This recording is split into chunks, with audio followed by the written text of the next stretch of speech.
Start करते हैं chapter number 4,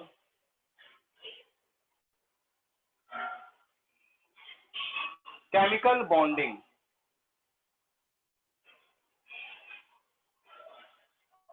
chapter 4, chemical bonding. Chapter number 4, chemical bonding.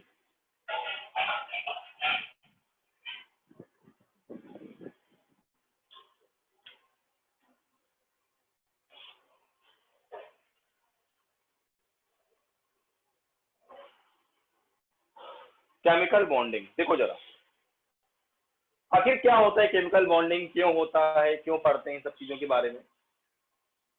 भाई chemical bonding का सिंपल सा एक मकसद होता है कि जो एटम हमारे हैं उन एटम को इनर्ट कर दें हम, और इनर्ट क्या हो जाए, बॉन्ड बना के किसी दूसरे एटम के साथ इनर्ट हो जाए। जैसे NaCl है, तो NaCl में क्या होता था, सोडियम के पास कितने इलेक्ट्रॉन होते हैं, 11 इलेक्ट्रॉन, 2,8,1।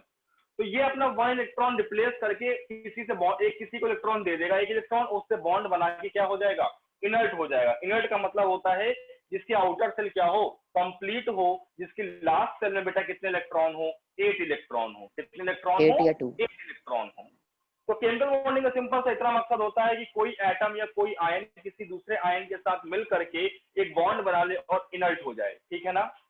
अब बात ये आती है केमिकल बॉन्डिंग का कॉज क्या है, रीजन क्या है केमिकल बॉन्डिंग का, उसके बारे में हम डिटेल बात करेंगे, कैसे बॉन्डिंग होती है, कैसे नहीं होती है, इन सब के बारे में। तो फिर उसके बाद इसकी डेफिनेशन में लिखाऊंगा, ठीक है ना।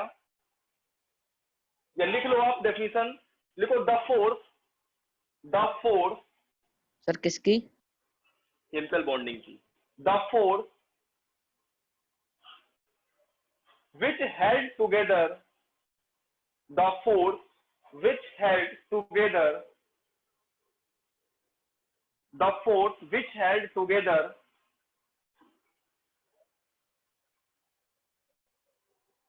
atom in a molecule, which hold together atom in a molecule, किसी भी मॉलिक्यूल में एटम को जो भी फोर्स आपस में बांधे रखता है, आपस में पकड़ाए रखता है, जकड़े रहता है, या उनके आयंस को जकड़े रहता है, वही फोर्स क्या होता है, केमिकल बॉन्ड होता है, केमिकल बॉन्डिंग होती है।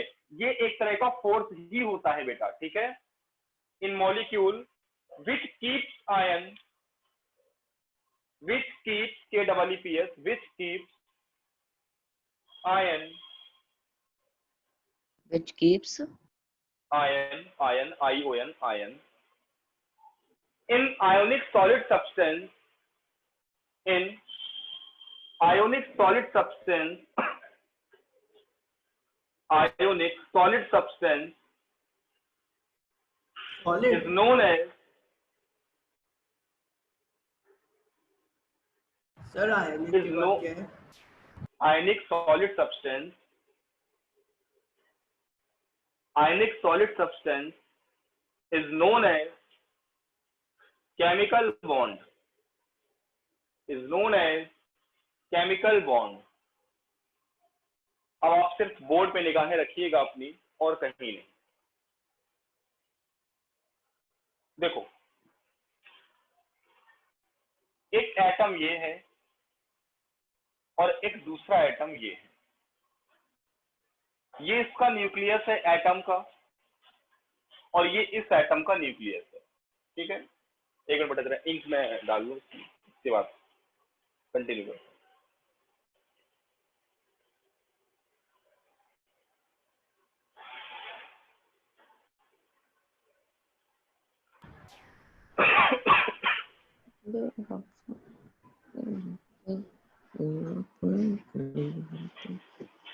घर बेटा गाने मत गाओ, रिकॉर्डिंग हो रही है। अगर कोई डाउट वगैरह हो तो आप रिकॉर्डिंग देख सकते हो, प्रॉपर तरीके से आपको लेक्चर मिल जाएगा। देखो ये दो एटम है ए और बी, ध्यान समझना पूरी डिटेल में कंसेप्ट क्या है। ये इसके न्यूक्लियस को मैंने Na बोल दिया, न्यूक्लियस को हमने N से बोलते हैं Na। यहाँ पर इसका इस एटम का जो इलेक्ट्रॉन है हमने इसको Ea से बोल दिया, ये इलेक्ट्रॉन को Ea से। इसके न्यूक्लियस को मैंने बताया ये Nb है, और इसका जो इलेक्ट्रॉन है हमने इसको EB से डिनोट कर दिया। ठीक है, अब होगा क्या, ये एटम इधर से आएगा और ये एटम इधर आएगा, दोनों एटम एक दूसरे की ओर क्या करेंगे, अप्रोच करेंगे। जब दोनों एटम क्योंकि बॉन्डिंग करनी होगी तो दोनों एटम को पास पास आना पड़ेगा, तभी बॉन्डिंग होगी, तभी ओवरलैपिंग होगी।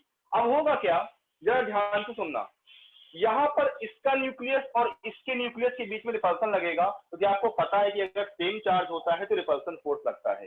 क्या होगा बेटा, Na और Nb, न्यूक्लियस ए के न्यूक्लियस और बी के न्यूक्लियस के बीच में क्या लगेगा बेटा, रिपल्सन फोर्स लगेगा। कैसा फोर्स लगेगा, रिपल्सन। इसका इलेक्ट्रॉन और इसका इलेक्ट्रॉन EA और EB के बीच भी कैसा फोर्स लगेगा, रिपल्सन फोर्स लगेगा। कैसा फोर्स लगेगा, रिपल्सन फोर्स।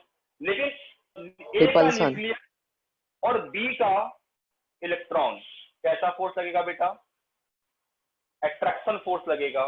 और बी के न्यूक्लियस और ए के इलेक्ट्रॉन के बीच कैसा फोर्स लगेगा, अट्रैक्शन फोर्स लगेगा।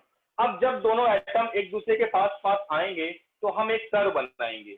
और एक चीज आपको बता दूं कि भाई एनर्जी जो होती है, चाहे कोई भी एनर्जी हो, एनर्जी पोटेंशियल एनर्जी ले लें, काइनेटिक एनर्जी ले लें, इनवर्सली प्रोपोर्शनल टू होती है स्टेबिलिटी के। कहने का मतलब है बेटा, जिसकी एनर्जी ज्यादा होती है उसकी स्टेबिलिटी क्या होती है, कम होती है।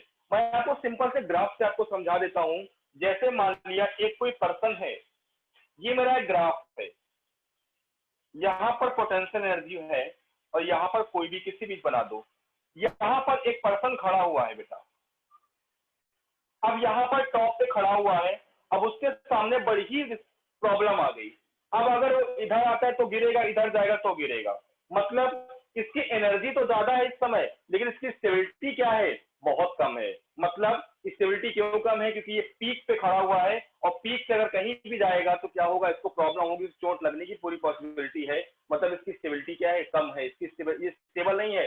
मतलब इस पीक पर ये ज्यादा देर रह नहीं पाएगा। अब कोई भी पर्सन हो यार, अगर किसी का अच्छा टाइम आता है तो बुरा टाइम भी आता है, फिर अच्छा टाइम आता है। अगर कोई आदमी पीक पर है तो पक्की बात है कल को नीचे आएगा जरूर, और नीचे है तो ऊपर जाएगा जरूर मेहनत के बल पे। ठीक है ना, आज आप मेहनत कर रहे हो, कल आप IIT में हो, वो आपका पीक होगा। फिर आपको अच्छा पैकेज लगेगा 50 लाख 60 लाख 70 लाख, वो आपका पीक होगा। ठीक है ना, तो अगर कोई भी पीक पे होता है तो उसकी एनर्जी ज्यादा होती है तो स्टेबिलिटी क्या होती है, कम होती है। लेकिन हमको इसकी बात नहीं करनी, हमको इतना समझना था कि जिसकी एनर्जी ज्यादा होती है उसकी स्टेबिलिटी कम होती है।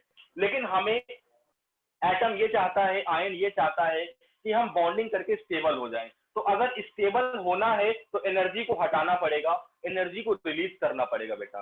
तो एक हम कर्व ड्रॉ करते हैं बेटा, ध्यान से समझिएगा।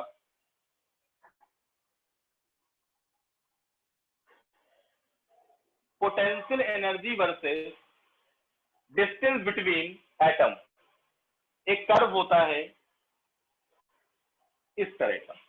ठीक है, ये हमारा एक कर्व है। अब जरा ध्यान से समझना, कानपुर में बहुत दूर दूर है, एक दूसरे से इनफाइनाइट डिस्टेंस पे है। आपकी आवाज और स्क्रीन दोनों पॉज हो रही है बार बार। क्या बेटा, सर आपकी स्क्रीन और वॉइस बाबा पॉज हो गई। एक सेकंड, कोई दिक्कत है, रिकॉर्डिंग हो रही है, आप समझो, प्रॉपर तरीके से आपको सब मिलेगा, आप निश्चिंत रहो। अब देखो बेटा, है क्या, जब दो एटम बहुत दूर है, इनफाइनाइट पे है, जब दो एटम बहुत दूर है, इनफाइनाइट पे है, तो उनकी एनर्जी क्या होगी, फॉर्मूला होता है बेटा, potential energy is equal to minus का K Q1 Q2 upon R। क्या होता है formula, potential energy is equal to minus का K Q1 Q2 अपॉन क्या होता है, R होता है। ठीक है ना, अब जरा ध्यान से समझो, जब R इनफाइनाइट होगा तो पोटेंशियल एनर्जी क्या हो जाएगी, जीरो हो जाएगी।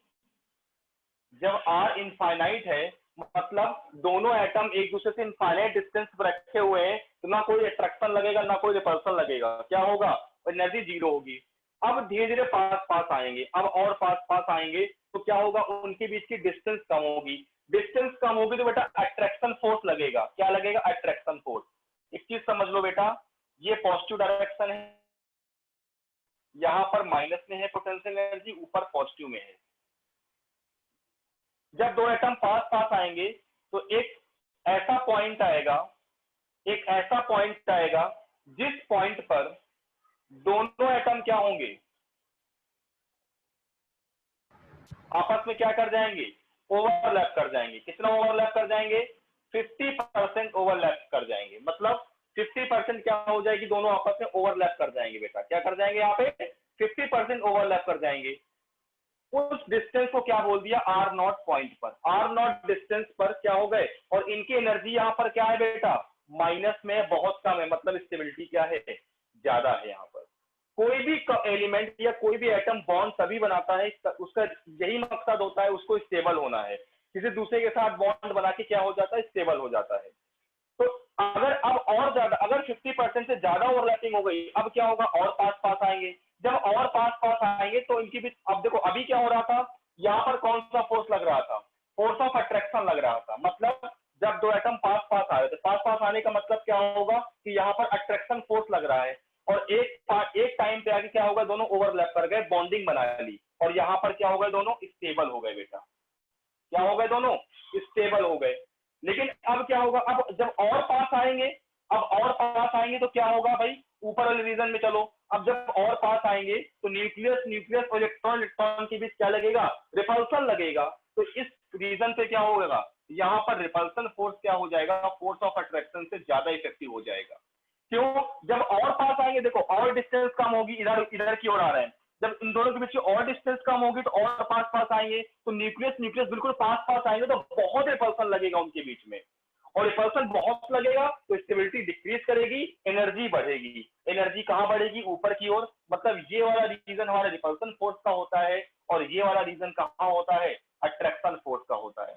जब अट्रैक्शन फोर्स लगता है तो यहाँ पर क्या होती है, बॉन्डिंग होती है बेटा, और क्या होता है, स्टेबल हो जाते हैं। जब 50% से ज्यादा अगर पास में आ गए तो इनके बीच रिपल्सन लगने लगता है, स्टेबिलिटी डिक्रीज करती है, एनर्जी बढ़ती है, और ये हमारा अनस्टेबल हो जाता है। ये है पूरा केमिकल बॉन्डिंग का समरी, उसका थ्योरी है उसमें। सर और हाँ, जो इंपॉर्टेंट चीज है, ये जो बॉन्डिंग हो रही है इस पॉइंट पर तुम्हारा फोर्स ऑफ रिपल्सन और फोर्स ऑफ अट्रैक्शन क्या होगा, बराबर होगा।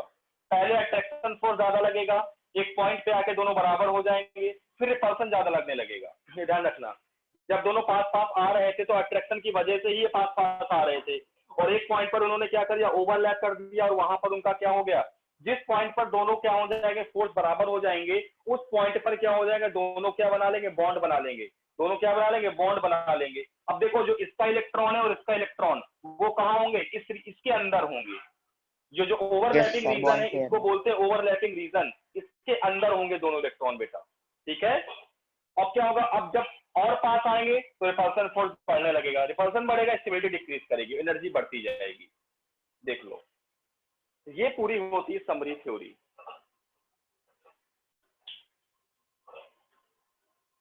सर ये जब रिपल्शन लगेगा तो फिर ये मॉलिक्यूल कैसे बना लेंगे? क्या बेटा, सर जैसे अट्रैक्शन कम होता रहेगा फिर रिपल्शन ज्यादा होता रहेगा, फिर रिपल्शन बहुत ज्यादा हो जाएगा, तो जब रिपल्शन ज्यादा हो गया तो ये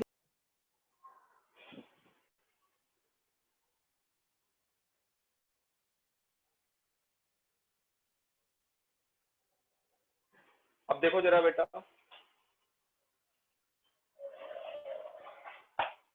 जब दो एटम ओवरलैप करते हैं आपस में, जैसे ये एटम है और ये एटम है, ये जो ओवरलैप करेंगे तो इनके ये न्यूक्लियस है, इनके न्यूक्लियस के दोनों के बीच की डिस्टेंस, दोनों एटम के न्यूक्लियस के बीच की जो डिस्टेंस होती है, ये क्या कहलाती है बेटा, ये क्या कहलाती है, इसके बॉन्ड की बॉन्ड कोवेलेंट लेंथ रेडियस। कहलाती है। ठीक है ना, बॉन्ड ये क्या होती है बेटा, बॉन्ड लेंथ कहलाती है। ध्यान रखना इस चीज को।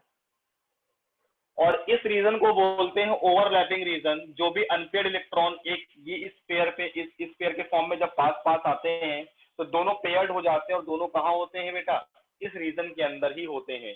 जो भी इलेक्ट्रॉन की शेयरिंग ट्रांसफर होता है वो इस रीजन के अंदर ही होता है, यही होता है बॉन्ड लेंथ। तो जरा आप लिखो बेटा, नोट एक्सक्यूज करके मी सर, पॉइंट लिखो। हाँ बोलो। सर ये समझ में नहीं आया, कब फोर्स ऑफ रिपल्शन ज्यादा होगा, कब फोर्स ऑफ अट्रैक्शन ज्यादा होगा? इस वाले रीजन में, वही ग्राफ में। इस वाले रीजन में फोर्स ऑफ अट्रैक्शन नीचे वाले में ज्यादा होगा, ऊपर वाले में रिपल्सन ज्यादा फोर्स होगा, क्योंकि इस रीजन में इलेक्ट्रॉन दोनों एटम पास पास आ रहे हैं, एनर्जी मिनिमम है, और जब इलेक्ट्रॉन पास पास आते हैं तो क्या होगा, अट्रैक्शन, भाई पास पास आ रहे हैं इसका मतलब क्या होगा, अट्रैक्शन फोर्स हो रहा है, और एक पॉइंट पर, जिस पॉइंट पर दोनों फोर्स बराबर होते हैं वहां पर ओवरलैप कर लेते हैं। अब अगर और पास आते रहेंगे, और पास अट्रैक्शन की वजह से आएंगे तो उनकी भी रिपल्सन लगने लगेगा। भाई और पास आने का मतलब क्या होगा, दोनों न्यूक्लियस, दोनों इलेक्ट्रॉन बिल्कुल पास पास आ गए, लगभग अगर 60-70% पास पास आ गए तो रिपल्सन लगेगा, और रिपल्सन लगेगा तो स्टेबिलिटी क्या करेगी, डिक्रीज करेगी, और एनर्जी बढ़ेगी। तो ये जो रीजन होता है, ये रीजन तुम्हारे रिपल्सन का होता है, ये रीजन जो होता है वो अट्रैक्शन का रीजन होता है, और इस पॉइंट पर क्या होता है, दोनों फोर्स बराबर होते हैं। एक क्वेश्चन भी कराऊंगा, एक आया वो क्वेश्चन है। सर तो बॉन्ड केवल तभी बनेगा जब फोर्स ऑफ अट्रैक्शन और रिपल्शन इक्वल होगा। बिल्कुल, जिस पॉइंट पर दोनों बराबर होंगे उसी पॉइंट पर वो बॉन्ड बनेगा। एक क्वेश्चन दे रहा हूं आपको जेई का, जरा आप लिखो, एट मिनिमम डिस्टेंस, आप लिख लो थ्योरी जरा सी, एट मिनिमम डिस्टेंस, ग्राफ रब मत करना, ग्राफ रब मत कीजिए। हाँ हाँ हाँ बिल्कुल बेटा बिल्कुल, at minimum distance where question है नहीं थ्योरी है, नोट पॉइंट है, at minimum distance where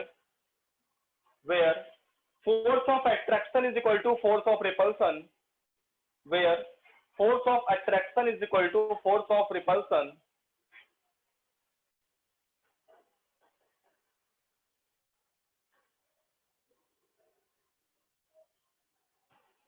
then bond will be formed, then bond will be formed, इस कंडीशन पर बॉन्ड बनेगा।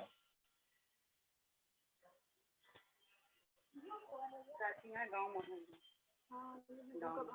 आज वो है ना भंडारा,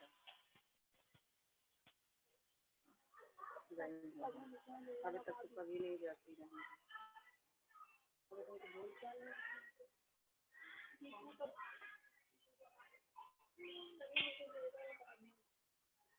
सर ये शेडेड रीजन क्या कहलाता है?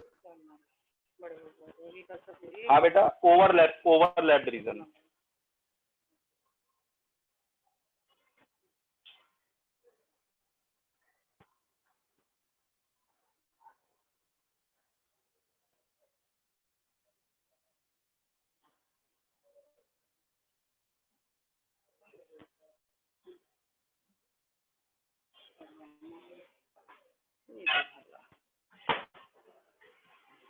अब देखो जरा, एक क्वेश्चन है जेई का बेटा, आया हुआ था पेपर में, बिल्कुल इजी था, जेड एडवांस से क्वेश्चन था बेटा, आप बताना, बिना पेन चलाए बताना।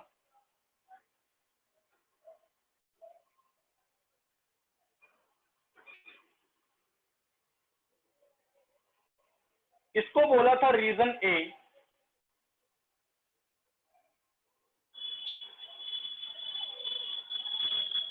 और इसको बोला था रीजन बी।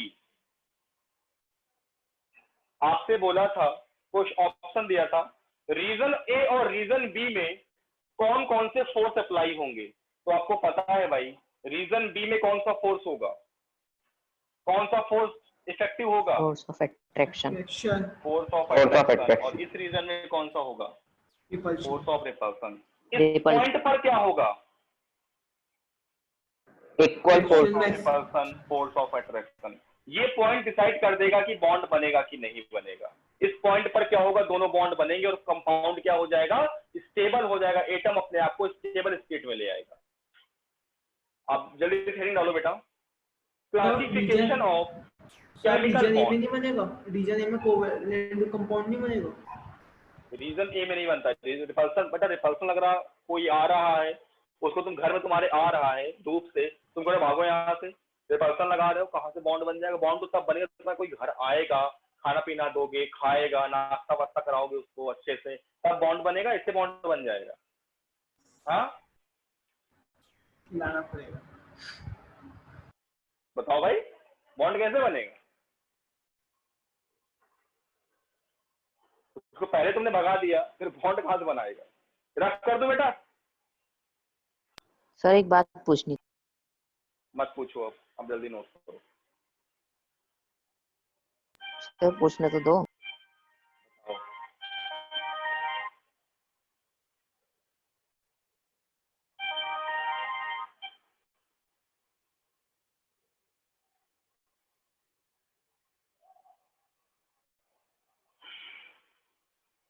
पूछू सर? बोलोगे? सर जैसे मैं माइक ऑन करने के लिए से बोलना चाह रहा हूँ तो सर आपकी जो आवाज नहीं आ रही। माइक? यस क्या सर, कह रहे जैसे हो? मैं अब बोल रहा हूँ माइक खोल के, अब आप जो बोलोगे वो मुझे सुन नहीं आ रहा, माइक ऑन होता दोबारा है। लिंक ज्वाइन करो, दोबारा लिंक ज्वाइन कर लो, लिंक दोबारा ज्वाइन कर लो। ये नोट हो गया बेटा? Yes sir.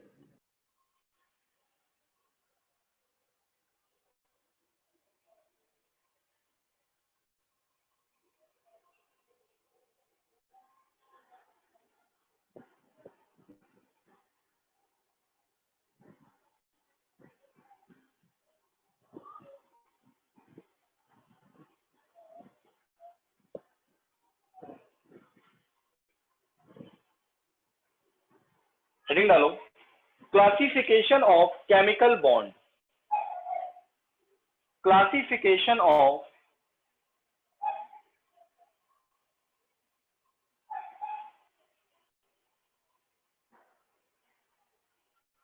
क्लासिफिकेशन ऑफ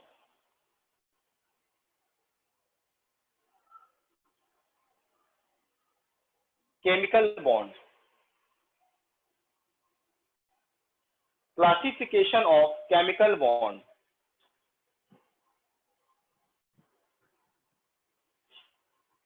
देखो, केमिकल बॉन्ड मेनली दो तरह का होता है।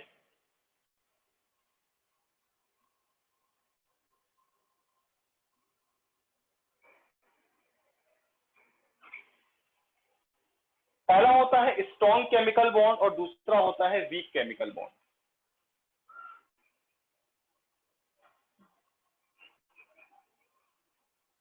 स्ट्रॉन्ग केमिकल बॉन्ड और दूसरा होता है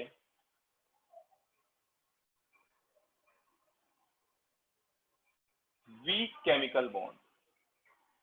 कैसे हम बताएंगे स्ट्रॉन्ग है कौन वीक है? तो जिस बॉन्ड को ब्रेक करने के लिए हमें 42 किलो जूल पर मोल से ज्यादा एनर्जी प्रोवाइड करनी पड़े, वो ऐसे बॉन्ड क्या कहलाते हैं? स्ट्रॉन्ग केमिकल बॉन्ड कहलाते हैं। क्या कहलाते हैं बेटा? Strong Strong। केमिकल बॉन्ड कहलाते हैं। और जिन बॉन्ड को ब्रेक करने के लिए हमें लेस देन 42 किलो जूल पर मोल से एनर्जी कम देनी पड़े, इसका मतलब वो बॉन्ड कैसे होते हैं? वीक केमिकल बॉन्ड होते हैं। अब स्ट्रॉन्ग केमिकल बॉन्ड को हम फर्दर क्लासिफाई करेंगे तो बेटा ये हमारे कितने तरह के होते हैं? मेनली 4 टाइप्स के होते हैं। हम सबके बारे में एक एक के बारे में डिस्कस करेंगे। सबसे पहला होता है आयोनिक बॉन्ड, या इसको दूसरे वर्ड्स में बोलते हैं इलेक्ट्रोवैलेंट बॉन्ड।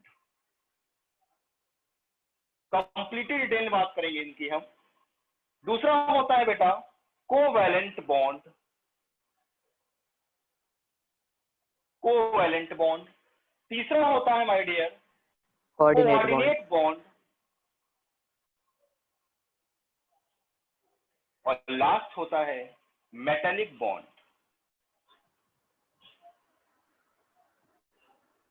ठीक, अब हम बात करेंगे वीक केमिकल बॉन्ड की क्लासिफिकेशन की। तो बेटा ये मेनली 2 टाइप्स का होता है।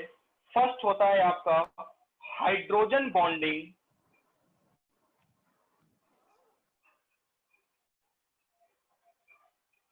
और दूसरा होता है van der Waals force. Force मतलब बॉन्ड ही होता है, इस तरीके से फोर्स मतलब बॉन्ड ही होता है।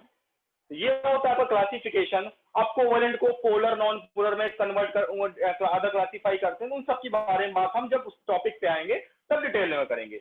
आप इसको नोट करो, हेड डालो आयनिक बॉन्ड या इलेक्ट्रोवैलेंट बॉन्ड। आगे शुरू करना है मुझे, जल्दी से नोट करो।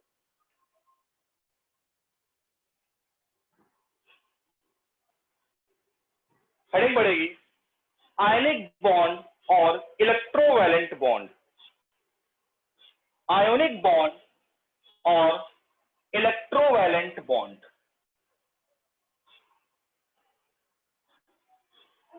Ionic bond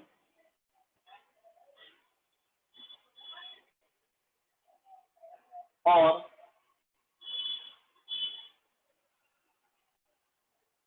electrovalent bond.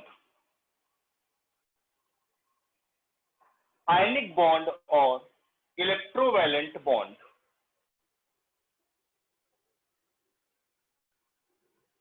देखो बेटा, सबसे पहली चीज मैं आपको एक बात बता दूं, आयोनिक बॉन्ड जैसी कोई चीज होती ही नहीं है। ये एक तरह का फोर्स होता है जो दो अपोजिट आयंस वाले एटम को आपस में बांधे रखता है, उनको टाइटली बॉन्ड रखता है। आयनिक बॉन्ड जैसी कोई चीज होती ही नहीं है। आयंस कभी बॉन्ड बनाते ही नहीं है। वो क्या करते हैं, अपोजिट आयंस एक दूसरे की ओर फोर्स ऑफ अट्रैक्शन लगाते हैं और एक दूसरे को टाइटली क्या रखते हैं, बॉन्डेड रखते हैं, एक दूसरे को टाइटली हेल्ड रखते हैं, जिससे कि वो स्टेबल रहते हैं। अब बात ये आती है, ये तो बात हो गई आयनिक बॉन्ड की, सिंपल सी बात है। अब बात ये आती है कि आयनिक बॉन्ड बनता कब है, कौन कौन बनाता है, कैसे बनाता है, वो कौन कौन से टर्म्स हैं जो आयनिक बॉन्ड के फॉर्मेशन में हमारे यूज होते हैं। हम उन सब चीजों के बारे में डिटेल में बात करने वाले हैं। अब सबसे पहली बात ये जानो, आयनिक बॉन्ड कैसे बनता है। आयनिक बॉन्ड को बनाने के लिए एक एटम कंप्लीट तरह से इलेक्ट्रॉन देता है, कंप्लीटली ट्रांसफर करता है, और दूसरा दूसरा एटम वो इलेक्ट्रॉन लेता है। कैसे? मान लिया दो एटम है, एक ए टाइप का और एक बी टाइप का। तो ए क्या करेगा, अपना एक इलेक्ट्रॉन कंप्लीटली ट्रांसफर कर देगा सर बी को। दोबारा भेज दो सर, नेटवर्क प्रॉब्लम हो रही है। क्या हो गया बेटा?